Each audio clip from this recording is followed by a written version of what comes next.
राम राम भाई सारा ने मैं विकास कुमार आप सभी का स्वागत करते हैं सनराइज ऑफिशियल के ऑनलाइन प्लेटफॉर्म के ऊपर।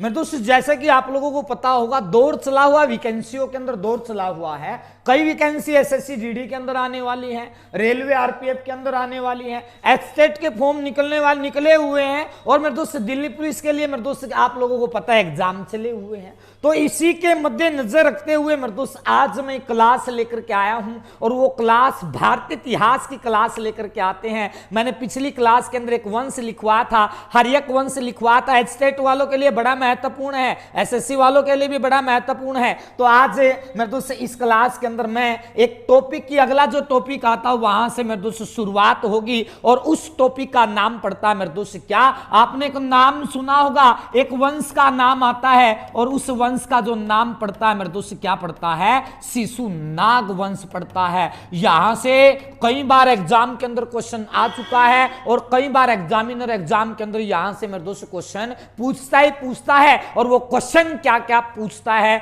आज आप लोगों को पूरा का पूरा बेस यहां पर बताने वाला हूं। तो यहां से सबसे पहले क्वेश्चन की जो शुरुआत होती है, यहां से क्वेश्चन की शुरुआत होती है कि इस शिशुनाग वंश का जो संस्थापक माना जाता है। तो यहां से मेरे दोस्त आपको कुछ नहीं याद रखना, यहां से सबसे पहली बात आपको क्या याद रखना है कि शिशुनाग वंश का जो संस्थापक माना जाता है उस संस्थापक का नाम क्या पड़ता है। अगर क्वेश्चन आता है एग्जाम के अंदर ये कि संस्थापक कौन था तो आप लोगों को आंख मीच कर केवल आंसर क्या लगा करके आना है, आपको आंसर लगा करके आना है मेरे दोस्त क्या किसको माना जाता है, शिशुनाग को ही माना जाता है। तो एक व्यक्ति था और उस व्यक्ति का नाम पड़ा क्या, शिशुनाग पड़ता है और इस शिशुनाग ने एक वंश की शुरुआत किया, उस वंश का नाम क्या पड़ा, शिशुनाग पड़ा। और इस शिशुनाग ने जो शिशुनाग वंश की शुरुआत किया था वो किया था 412 ईसा पूर्व के अंदर। तो यार तो इस बात नन्नू भी याद रख लियो, शिशुनाग ने शिशुनाग वंश की शुरुआत कब किया था,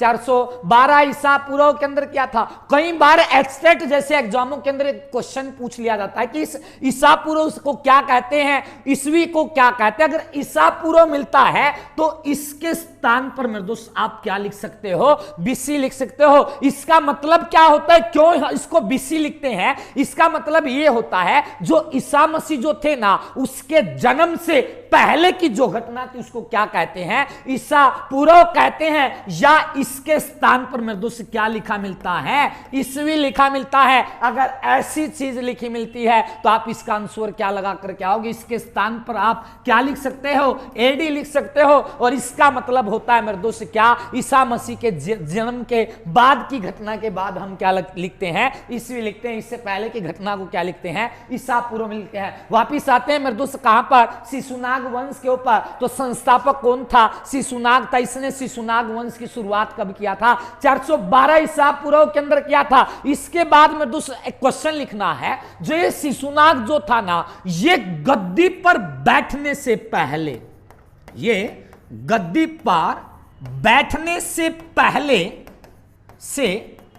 पहले कहां का गवर्नर था। ये देखो भाई यह चीज आवा है कि गद्दी पर बैठने से पहले जो शिशुनाग जो था ना ये कहां का गवर्नर माना जाता है। तो शिशुनाग गद्दी पर बैठने से पहले मेरे दोस्त कहां का गवर्नर था, आपको मेरे दोस्त क्या याद रखना है, वाराणसी का गवर्नर था। तो यार तो इस बात ने याद रखियो जो वाराणसी नामक जो स्थान पड़ा है यो कित पड़ा है, यूपी में पड़ा है। और यार का कौन गवर्नर था, यो उसको माना जाता है मेरे दोस्त, किसको माना जाता है, शिशुनाग को माना जाता है। तो आपको याद रखना है शिशुनाग गद्दी पर बैठने से पहले मेरे दोस्त कहां का गवर्नर था, यह गवर्नर माना जाता है वाराणसी उत्तर प्रदेश का माना जाता है। और काशी आता है उसी के अंदर आता है, काशी यहीं पर आता है क्योंकि वाराणसी के अंदर जैन धर्म के अंदर मेरे दोस्त एक 23वां तीर्थंकर था, उसका नाम पड़ता है पार्श्वनाथ। जैन धर्म का 23वां तीर्थंकर था पार्श्वनाथ। पार्श्वनाथ का जन्म कहां पर हुआ था, वाराणसी के अंदर। उसका पिता था अशव सेन, उस अशव सेन ने काशी उत्तर प्रदेश प्रदेश के अंदर 80 घाट का निर्माण करवाया था? ऐसा क्वेश्चन एग्जाम के अंदर कई बार पूछा जा चुका है कि 80 घाट का निर्माण किसने करवाया था? वो करवाया था अशोकसेन ने। तो काशी और वाराणसी से, वहां से याद रखना मेरे दोस्त, वहां से क्या हुआ था, क्या ना हुआ था। इसके बाद क्वेश्चन लिखना है कि ये एक ऐसा राजा था, मतलब क्या हुआ, शिशुनाग जो था ना, जो वाराणसी का जो राजा था, तो यहां से क्वेश्चन आता है कि ये एक ऐसा राजा है जो जनता के द्वारा चुना गया। ये एक ऐसा राजा है जो जनता के द्वारा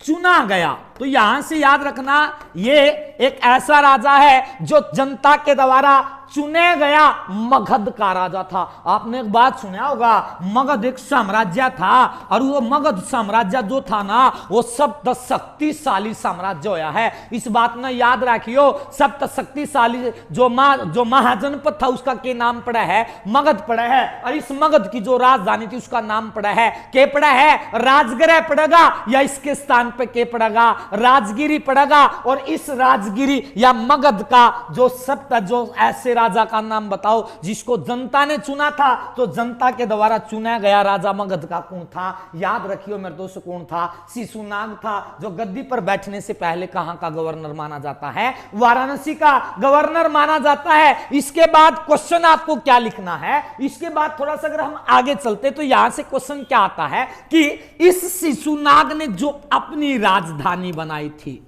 शिशुनाग ने जो अपनी राजधानी बनाई थी, लो भाई राजधानी आया है। तो यहां से इस बात को याद रखना कि शिशुनाग ने जो अपनी राजधानी बनाया, इसने अपनी राजधानी मेरे दोस्त किसको बनाया था? इससे पहले उदयन लिखवाया होगा, मैंने पहली वीडियो के अंदर जाकर के देखना। उदयन ने अपनी राजधानी किसको बनाया था? पाटलिपुत्र को बनाया था। पाटलिपुत्र का नाम बदलकर पटना किया था शेरशाह सूरी ने। उससे पहली वीडियो के अंदर मैंने सारी की सारी बात बता रखी है, वहां पर जाकर के देखना भाई। यहां से शुरू होता है क्या कि इस शिशुनाग ने जो अपनी राजधानी बनाया ना, इसने पाटलिपुत्र से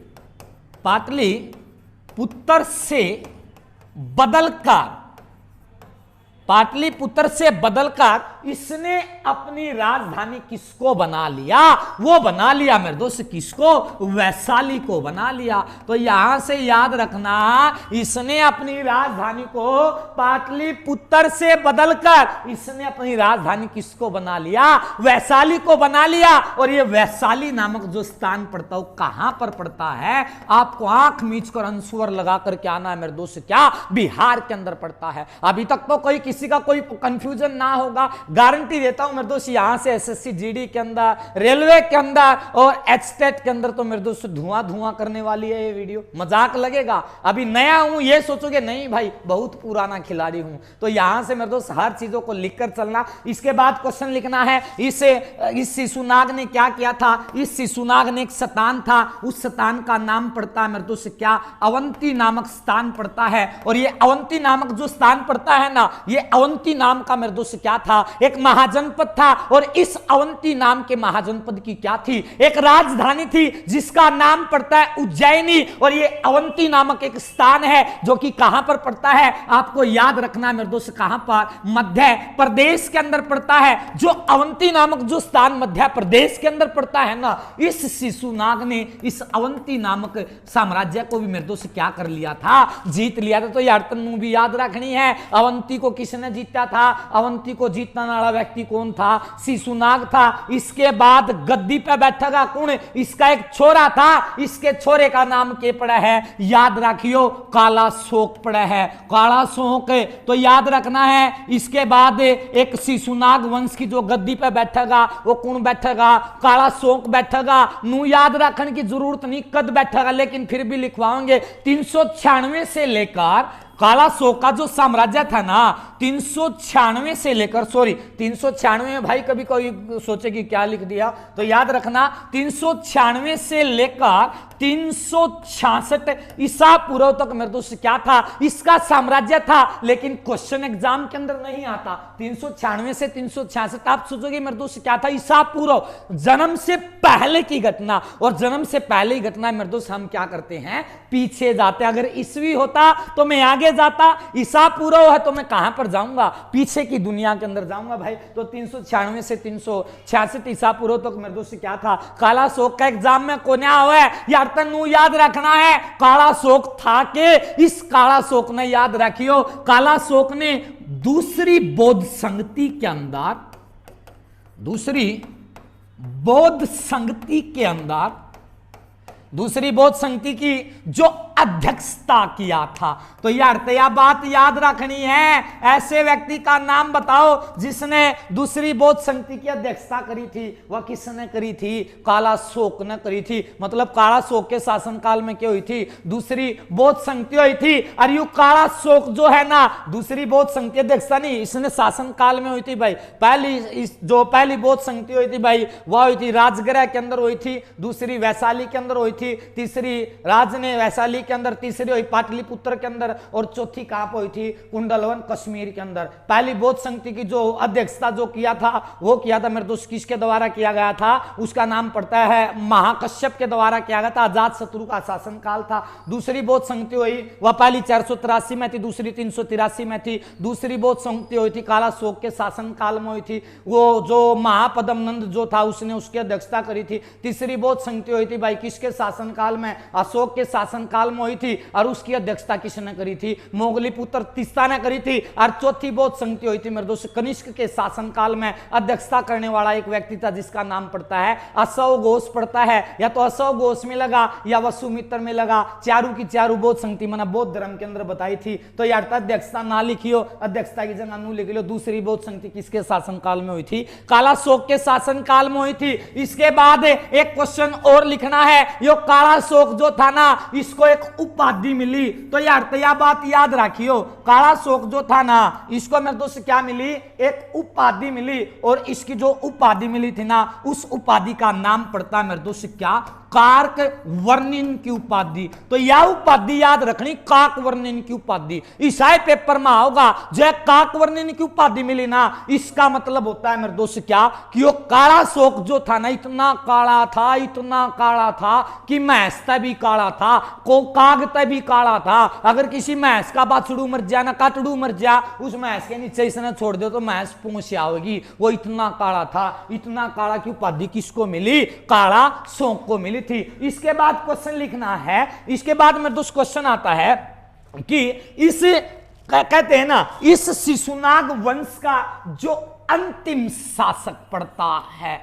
लो भाई यार तयो मोटी मोटी चीज बताई हमने, जुनसी पेपर तक संबंधित हैं और पेपर में आज तई पूछी गई है। इसका अंतिम शासक जो था उसका नाम पड़ता है मेरे दोस्त के नाम थामने के लिखाना है, नंदी वर्धन लिखाना है। तो यार यह बात याद रख लोगे, इस शिशुनाग वंश का अंतिम शासक कौन था, नंदीवर्धन था, या इसके स्थान पर मेरे दोस्त क्या लगा करके आना है, महानंदिन लगा करके आना है। एग्जाम में कोई सा भी मिल जाए कि शिशुनाग वंश का अंतिम शासक कौन था, नंदीवर्धन लगा का आइयो या महानंदिन लगा का आइयो। और इस व्यक्ति ने सबसे पहले क्या चलाया था, टैक्स की प्रक्रिया को चलाया था। मतलब इसने क्या किया था, सबसे पहले हम टैक्स लगाया था। तो याद रखियो टैक्स की प्रक्रिया की क्या करी थी, शुरुआत करी थी। और इसने क्या किया था, सबसे पहले जो टैक्स लिया था, नहीं सबसे पहले जो टैक्स लगाने की सोची थी, लगाया टैक्स, लगाया किसने, लगान में लगाया किसने, लगाया नंदीवर्धन ने। बात समझ में आ गई, लगाया किसने, नंदीवर्धन ने। सबसे पहले इसने टैक्स जो लगाया वो टैक्स लगाया था चराई कर, टैक्स का नाम पड़े है चराई कर। लेकिन सबसे पहले टैक्स लगाने की जो सोची थी, जो सोची थी मतलब एक आदमी ने टैक्स लगाने की सोची थी, क्यों नहीं मैं टैक्स लगा दूं, तो उस व्यक्ति का जो नाम पड़ा है, उस व्यक्ति का नाम पड़ा है मेरे दोस्त के शिशुनाग। इस शिशुनाग ने मेरे दोस्त के सोची थी कि मैं सबसे पहले टैक्स लगाऊं, लेकिन इसने लगाया कौन था? सबसे पहले टैक्स किसने लगाया था? नंदीवर्धन या महानंदी ने लगवाया था, जो शिशुनाग वंश का अंतिम शासक था। टैक्स जो लगाया कौन सा लगाया? सराई कर लगाया। इसके बाद क्वेश्चन आता है, इसके बाद इसकी जो हत्या कर दी ना, जो नंदीवर्धन जो था ना, इसकी हत्या एक व्यक्ति ने कर दी थी, और उसका जो नाम पड़ा है, उसका नाम पड़ा है महापद्म नंद पड़ता है। तो यार इस बात ने याद रखियो, शिशुनाग की हत्या, इस नंदीवर्धन की हत्या किसने करी थी? महापद्म नंद ने। इसके बाद में दोस्तों एक क्वेश्चन आता है, इस महापद्म नंद ने एक वंश की शुरुआत किया, इसके बाद अगला वंश शुरू होता है, और उस वंश का नाम पड़ता है मेरे दोस्त क्या? आपके एग्जाम के अंदर बहुत सारे क्वेश्चन आए हैं, और उस वंश का नाम पड़ा मेरे दोस्त क्या? नंद वंश। और यार इतने क्वेश्चन एग्जाम में पूछे गए हैं कि कोई ओढ़े कोन्या, तो ठीक ठाक पढ़ लियो।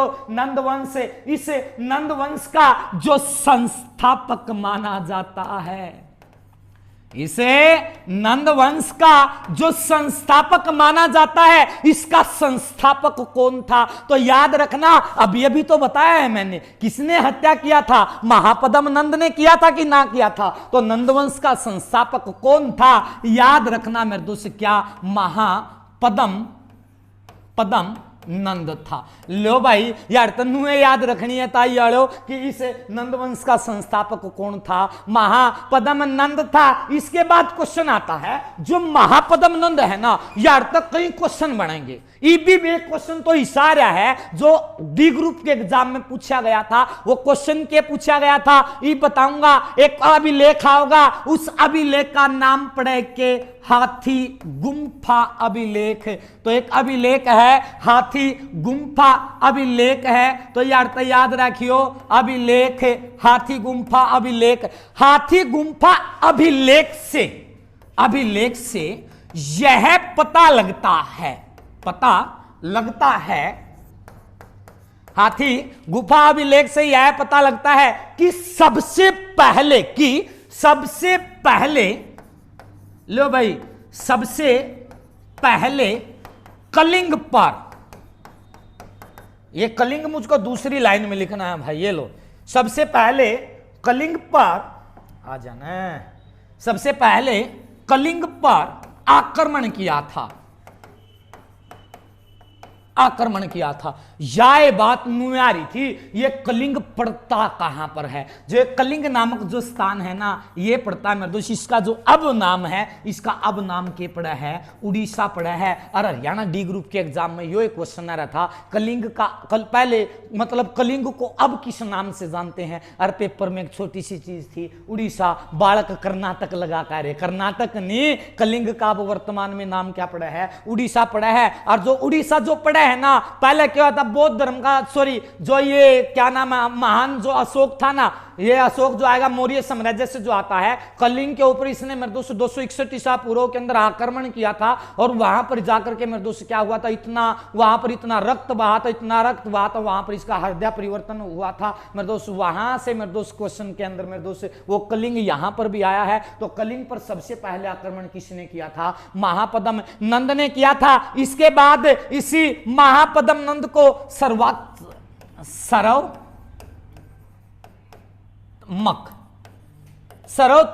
सर्वधात्मक के नाम से भी जाना जाता है। और इसको सर्वधात्मक जो कहा जाता है ना, वो कहा जाता है मेरे दोस्त किसके अंदर? पुराणों के अंदर कहा जाता है। पुराणों के अंदर कहा जाओगा, या इसके बाद आपको याद रखना मेरे दोस्त क्या, इसको जो नाम दिया गया है विष्णु पुराण के अंदर दिया गया है। तो यार तो याद रखियो सर्वधात्मक किसको कहा गया? सर्वधात्मक कहा गया किसको? महापद्म नंद को। किन के अंदर? पुराणों के अंदर। पुराणों की संख्या कितनी थी? 18 पुराण थे। सप्त पुराण का नाम के पड़ा है, सप्त पुराने नाम का नाम पड़ा है मेरे दोस्त के मत्स्य पुराण, और उस मत्स्य पुराण के अंदर किसका जिक्र किया गया है? मत्स्य पुराण के अंदर। ले फिर भी लिखवा दूंगा, मेरा कुछ नहीं जाओगा। ये पुराण जो है ना, इन पुराणों की संख्या कितनी पड़ा है? 18 पड़ा है। इन पुराणों के अंदर जो सबसे पुराना पुराण पड़ता है, सबसे पुराना पुराण जो पड़ता है उसका नाम पड़ा है मत्स्य पुराण पड़ा है। और इस मत्स्य पुराण के अंदर विष्णु के 10 अवतारों के बारे में बताया गया है। ऐसे पुराण का नाम बताओ जहां पर क्या विष्णु के 10 अवतार मिलते हैं। विष्णु के कितने अवतार थे? 10 अवतार थे। इस बात का पता कहां से लगा? मत्स्य पुराण से, जो सबसे पुराना पुराण है। और कितने पुराणों की संख्या कितना पड़ता है?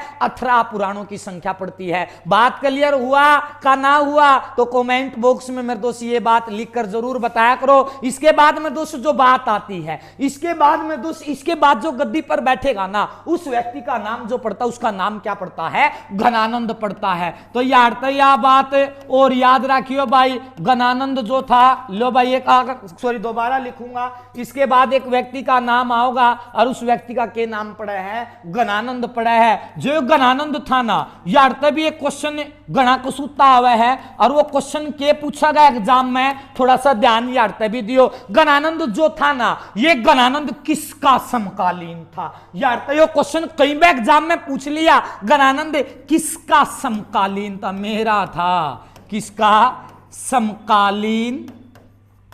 समकालीन था। योगानंद किसका समकालीन था? तो याद रखियो, हमने का नाम सुना होगा सिकंदर का। जब सिकंदर ने पोरस पर आक्रमण किया ना, तो उस समय जो मगध का साम्राज्य, जो मगध का जो राजा था वो कौन था? जिस समय सिकंदर ने भारत पर आक्रमण किया था, लो जिस समय सिकंदर ने भारत पर आक्रमण किया था, आक्रमण किया था, उस समय भारत के अंदर मगध का राजा कौन था? तो उस समय जो मगध का राजा था, उस मगध के राजा को जो नाम पड़ता है, क्या पड़ता है? घनानंद पड़ता है। तो याद रखियो, जब सिकंदर ने भारत पर आक्रमण किया ना, उस समय भारत के मगध का जो राजा था, उस समय सबसे शक्तिशाली महाजनपद कौन सा था? मगध था। और इसने क्या किया? जब सिकंदर आक्रमण करने आया ना, उस समय मेरे दोस्त के था? घनानंद उड़का राजा था। सिकंदर किसके समकालीन था? अभी तो बताया था मैंने, सिकंदर घनानंद के समकालीन था। ये किसका समकालीन था? सिकंदर का समकालीन था। इसके बाद क्वेश्चन लिखना है, जब ये सिकंदर जो, ये घनानंद जो था ना, इसके शासनकाल में इसका एक प्रधानमंत्री होया कर था। इसका क्या होया कर था? एक प्रधानमंत्री होया कर था। और उस प्रधानमंत्री का जो नाम पड़ा, उसका नाम पड़ा है मेरे दोस्त के चाणक्य पड़ा है। इसके प्रधानमंत्री का क्या नाम है? चाणक्य पड़ा है। या तो चाणक्य मिलेगा, या इसके स्थान पर आपको क्या याद रखना है? कौटिल्य याद रखना है। या तो क्या याद रखना है? कौटिल्य याद रखना है, या इसका तीसरा नाम याद रखना है मेरे दोस्त, क्या जो मैंने नहीं बता दे, कई बार नहीं बता दे, वो नाम पड़ता है विष्णु गुप्त। याद रखना। चाणक्य किसका प्रधानमंत्री था? वो घनानंद का प्रधानमंत्री था। लेकिन इस चाणक्य को मेरे दोस्त क्या कर दिया था? अपनी सभा से निकाल दिया था कि तू जा, तू छोटी जाति से, ये है वो है, उसको बाहर निकाल दिया था। इसके बाद जो घनानंद जो था ना, उसने जो शादी किया, जो घनानंद जो था उसने जो शादी किया, एक बात आओगी, मोरा पुत्र, बात आती है मोरा पुत्र चंदू ने, मोरा पुत्र चंदू को घनानंद ने अपने साम्राज्य से बाहर निकाल दिया था कि तू नीच जाति से पैदा हुआ है, तू यहां पर नहीं रह सकता। तो चंदू से क्या निकल करके आता है मेरे दोस्त? क्या? चंद्रगुप्त मौर्य निकल करके आता है। जो चंद्रगुप्त मौर्य था, इस चंद्रगुप्त मौर्य को जो कूटनीति सिखाया, वो किसने सिखाया था? चाणक्य ने सिखाया था। तो यार तया बात याद रखियो, चंद्रगुप्त मौर्य किसका पुत्र था? मोरा पुत्र था। मोरा याद कौन आवा? चंद्रगुप्त मौर्य याद आओगा। चंद्रगुप्त मौर्य को क्या रणनीति किसने सिखाया था? कूटनीति किसने सिखाया था? वो सिखाया था मेरे दोस्त, किसने सिखाया था? आपको याद रखना मेरे दोस्त, किसने? चाणक्य ने सिखाया था। और इस चाणक्य की किताब है, उस किताब का नाम पड़ता है मेरे दोस्त क्या? अर्थशास्त्र। अर्थशास्त्र लिख लो या अर्थशास्त्र लिख लो, ये बात एक है। लो भाई अर्थशास्त्र लिख ली। और ये अर्थशास्त्र जो थी किसकी किताब है? चाणक्य की एक किताब है। इस किताब जो मतलब इस यो किताब जो आओगी शायद संस्कृत भाषा के अंदर आओगी तो याद रखियो चंद्रगुप्त मौर्य किसने कोट कीटनी से सिखाई थी, चाणक्य ने कौन सी किताब लिखी, अर्थशास्त्र या इसी वीडियो देखने के लिए अपने यूट्यूब चैनल सनराइज ऑफिशियल को लाइक करें, शेयर करें, सब्सक्राइब करें। धन्यवाद।